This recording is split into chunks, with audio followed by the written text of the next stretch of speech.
महल में लोग के दिन बहुत खुशी से गुजर रहे थे, क्योंकि वहाँ का राजा अपने पत्नी को बहुत प्यार करता था। रानी भी राजा को बहुत प्यार करती थी। उनके 2 बेटे थे जो चतुर थे और अच्छे थे और अपने माता पिता की आज्ञा पालन करने वाले थे। वह ये सोचते थे कि उनके माता पिता के जैसा दुनिया भर में कोई नहीं था। अब ऐसे घर में खुशी का रहना भी था ही, जब तक कि यमराज ने उनमें से एक को अपने नरक में लाने के लिए न भेजा होता। रोज सुबह राजा को थोड़ी देर के लिए अपनी पत्नी के साथ महल के एक बरामदे में बैठने की आदत थी। अपने इस शांत समय में वो दोनों चिड़िया के एक जोड़े को अपने बच्चों के लिए खाना ले जाते देखते रहते थे।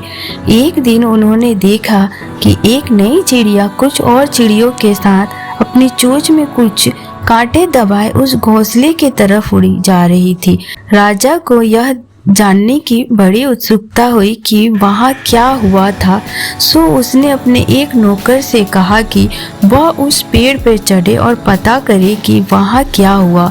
वहाँ जाकर नौकर को पता चला कि उस घोंसले के चिड़े की पत्नी मर गई थी और उसने दूसरी शादी कर ली थी। अब नई चिड़िया जो घर में आई थी वह अपने सौतेले बच्चों का कोई काम नहीं करना चाहती थी। उसने सोचा कि अगर वह उसके खाने के लिए बाहर से कांटे ले आएगी तो वह मर जाएंगे और वह उनकी सेवा करने से बच जाएगी। उसने ऐसा ही किया और वह कांटे खाकर वे बच्चे मर गए। वे सब अपनी माँ की लाश के ऊपर पड़े हुए थे। जब राजा और रानी ने सुना तो वो बहुत दुखी हुए। राजा बोला, हमारे और चिड़िया के साथ ऐसे ही होता है। रानी बोली, हाँ होता तो ऐसा ही है, पर हमारे साथ ऐसा नहीं होना चाहिए। प्रिय, मुझसे वादा करो कि अगर मैं तुमसे पहले चली जाऊं तो तुम फिर कभी दोबारा शादी नहीं करोगे। राजा बोला, प्रिय अपना हाथ दो, मैं तुम्हारा हाथ पकड़कर कसम खाता हूँ कि तुम जिंदा रहो या मर गई हो, मैं कभी दूसरी शादी नहीं करूँगा, ताकि कहीं कोई ऐसा ना हो कि हमारे दोनों बच्चों को भी इसी तरह का कुछ सहना पड़े जैसे इन चिड़ियों के बच्चों को सहना पड़ा है। कहकर राजा ने रानी को ढाढ़सा बंधाया। रानी भी यह सब सुनकर शांत हुई और राजा को पहले से भी ज्यादा प्यार करने लगी। इत्तेफाक की बात की इस घटना के कुछ दिन बाद ही रानी चल बसी। राजा तो उसके बिना इतना दुखी हो गया कि लोगों ने सोचा कि अब तो वह भी मर जाएगा। कुछ समय बीत जाने पर वह कुछ संभला और देश का काज संभालने लगा। कुछ और समय बीत जाने पर उसने दरबारियों दूसरे कुलीन लोगों ने उससे दूसरी शादी करने की प्रार्थना की।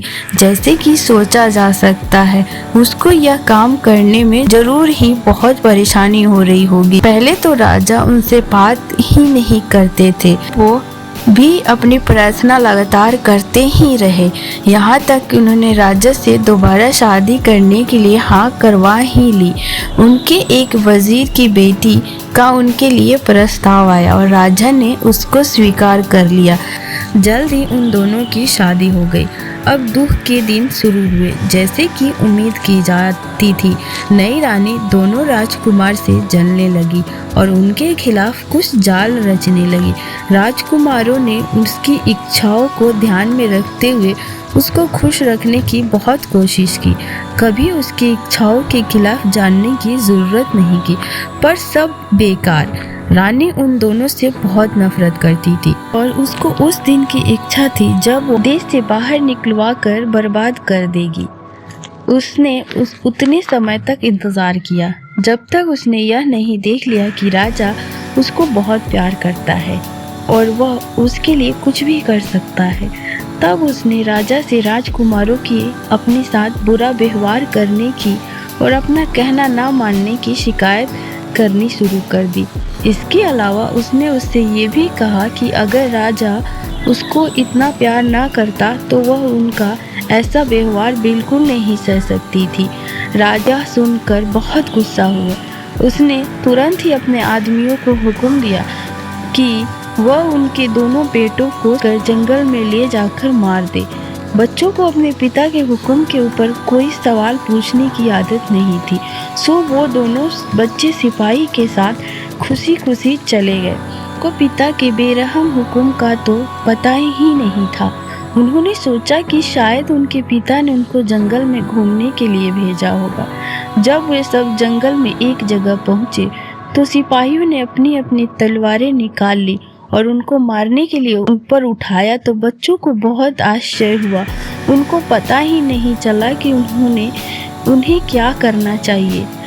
वे चिल्लाए, हे भगवान, हमारी सहायता करो। भगवान ने उनकी सुन ली। सिपाहियों के लोहे की तलवार लकड़ी की तलवार में बदल गई और पत्थर दिल सिपाहियों के दिल में दया भर गई। उनसे उन नन्हे बच्चों को मारा नहीं गया, उन्होंने उन्हें छोड़ दिया। उनके प्रति भगवान को उनकी दया के लिए धन्यवाद देते हुए दोनों राजकुमार अपने घोड़े पर सवार होकर वहां से जितनी तेजी से भाग सकते थे भाग लिए। कुछ देर बाद वे एक साफ पानी की नदी के पास आए तो उन्होंने सोचा कि वे वहां पर खाना खा ले और आराम कर ले। उन्होंने यह भी निश्चय किया कि वो दोनों एक साथ नहीं सोएंगे, कहीं ऐसा ना हो कि कोई डाकू आ जाए या फिर कोई जंगली जानवर आ जाए और उनको और उनके घोड़े को खा जाए। इस प्लान के साथ बड़ा भाई पहले सो गया और छोटा भाई जागकर पहरा देने लगा। जब ये पहरा दे रहा था तो दो चिड़िया वहां आई और पास के एक पेड़ पर आकर बैठकर बातें करने लगी। एक चिड़िया बोली, देखो उस पेड़ पर जिसकी डाल उस नदी तक जा रही है, दो गाने वाली चिड़िया बैठी है। क्या तुम्हें पता है कि वो कौन सी चिड़िया है? दूसरी चिड़िया बोली, मैंने उनको यह कहते सुना है कि जो कोई भी उनमें से एक का मांस खाएगा वह राजा बन जाएगा और जो दूसरे का मांस खाएगा वह वजीर बन जाएगा। वह सबसे ज्यादा अमीर आदमी होगा और वह हर सुबह जहाँ भी लौटेगा वहाँ अपने नीचे की जगह पर इतनी कीमती साथी जवाहरात पाएगा जिसकी लोग कीमत नहीं आंक पाएंगे। यह सुनकर छोटे भाई तो बहुत उत्सुक हो गया। उसने तुरंत ही उन दोनों को एक तीर मारा और मार दिया। फिर उसने दोनों चिड़ियों को पकाया। एक चिड़िया उसने खुद खाया और दूसरी चिड़िया भाई के लिए छोड़ दी। भाई जब सोकर उठा तो उसने छोटे भाई की वह छोड़ी हुई चिड़िया खा ली। अगली सुबह दोनों भाई फिर अपनी यात्रा पर चल दिए। रास्ते में छोटे भाई को अचानक याद आया कि उसका चाबुक तो वही रह गया। वह अपने इस चाबुक को बहुत पसंद करता था, सो वह उसे लाने के लिए वापस दौड़ गया। चाबुक उसको नदी के किनारे दिखाई दे गया। वह उसको उठाने के लिए अपने घोड़े से उतरने ही वाला था कि एक बहुत बड़ा ड्रैगन पानी में से बाहर निकल आया और उसने उसके पैर में काट लिया और वह बेहोश होकर जमीन पर गिर पड़ा। इस हालत में वह बेचारा कई घंटे पड़ा रहा। बड़ा भाई जब उसका इंतजार करते करते थक गया तो वह आगे चल दिया कि उसका छोटा भाई शाम तक उसको पकड़ ले। आगे चलकर वह एक शहर में पहुंचा तो वहां जाकर उसको पता चला कि वहां के राजा की अभी अभी मौत हो चुकी है और वहां की जनता उसकी वारिस की खोज में है। ऐसा लगता था कि वहाँ का यह रिवाज था कि जब वहाँ का राजा मर जाता है तो एक हाथी को राजा चुनने के लिए भेजा जाता था। जिस किसी को भी वह हाथी चुन लेता था वहाँ के लोग उसी को अपना राजा मान लेते थे, चाहे वह कोई अमीर हो या गरीब, पढ़ा लिखा हो या गंवार, अपने देश और भाषा का हो या फिर किसी दूसरे देश या भाषा का। जब बड़ा राजकुमार वहां आया तो राजा को चुनने वाला यह हाथी वही चक्कर काट रहा था।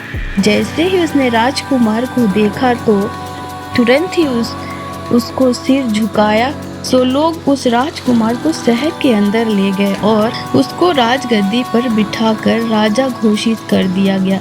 इधर छोटा राजकुमार भी होश में आ गया। वह इस तरह होश में आया था कि उस नदी के पास ये योगी रहता था जो उस नदी पर हर छठे महीने वहां से थोड़ा सा पानी लेने आता था। जिस दिन राजकुमार को वहाँ ड्रैगन ने काटा था वह दिन उसके वहाँ से पानी लेने का दिन था। जब वह वहाँ आया तो उसने वहाँ उस नौजवान बेहोश देखा। उसको उस पर दया आ गई।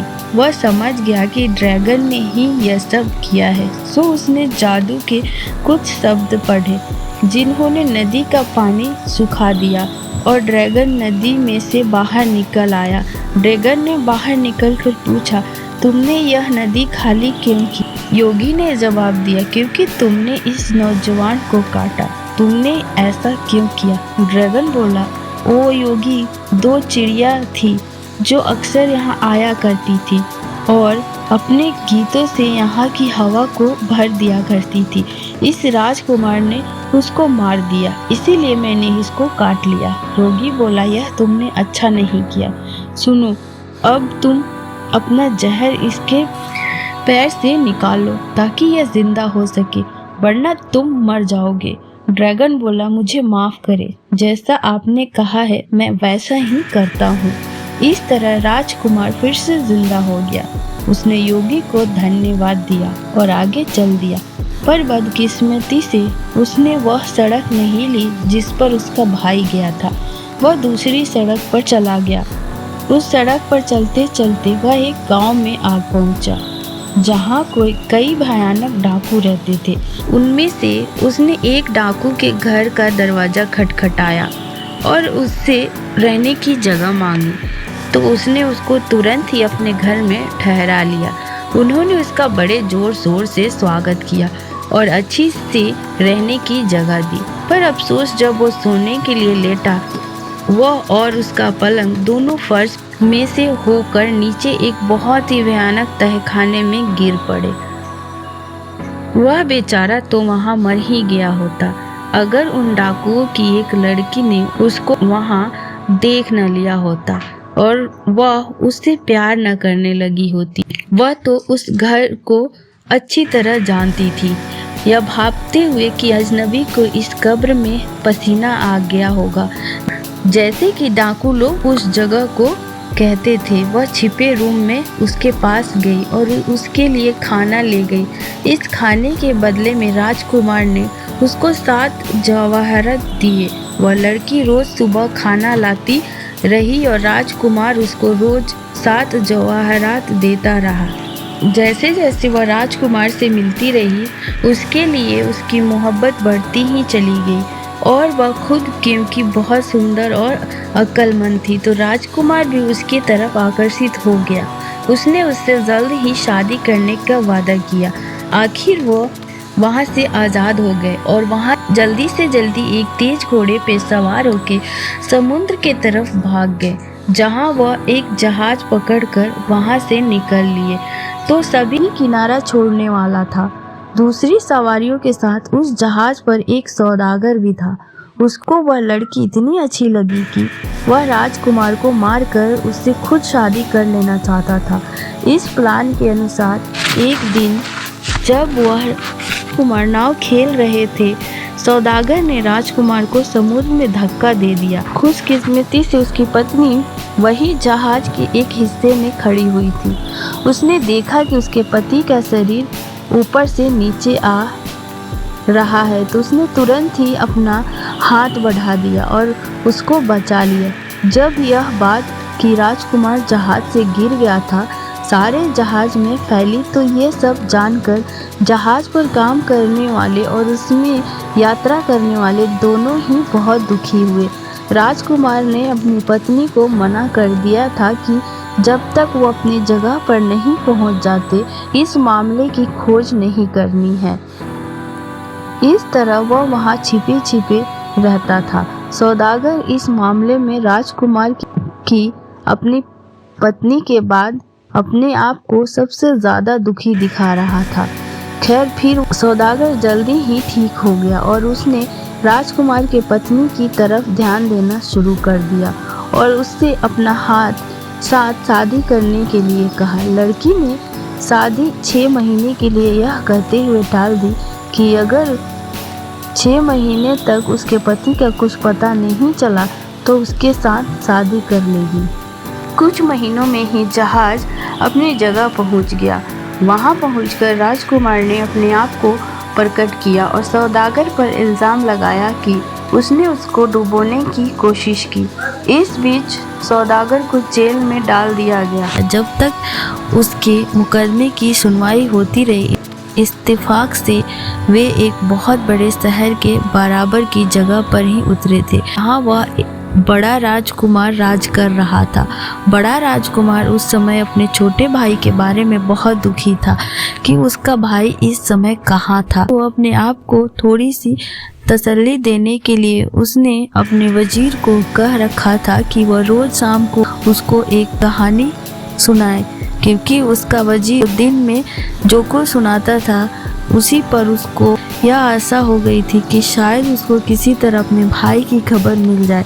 जिस दिन जहाज किनारे पर लगा था उस वजीर की बेटी समुद्र के किनारे गई थी, जहां उसको राजकुमार और उसकी पत्नी और नीच सौदागर की अजीब कहानी सुनने को मिली। वह कहानी उसने आकर अपने पिता को सुना दी। अगली शाम को वजीर ने वह राजा को सुना दी। राजा को यह कहानी सुनकर बहुत उत्सुकता हो गई, तो उसने अपने वजीर से कहा, राजकुमार और उसकी पत्नी कहाँ है? उसको तुरंत ही हमारे सामने पेश किया जाए। मुझे लगता है कि मुझे अपना इतना दिनों का खोया हुआ भाई मिल गया है। राजकुमार और उसकी पत्नी को तुरंत बुलाया गया। तुम लोग सोच सकते हो कि दोनों भाई इतने दिनों के बाद मिलकर कितने खुश हुए होंगे। वे दोनों आपस में गले मिलकर बहुत रोए। छोटे राजकुमार को उस देश का वजीर बना दिया गया और सौदागर को फांसी लगा दी गई। कुछ साल बाद पिता के कुछ दूत उस देश में आए और उन्होंने बताया कि राजा उन लोगों को देखना चाहता था।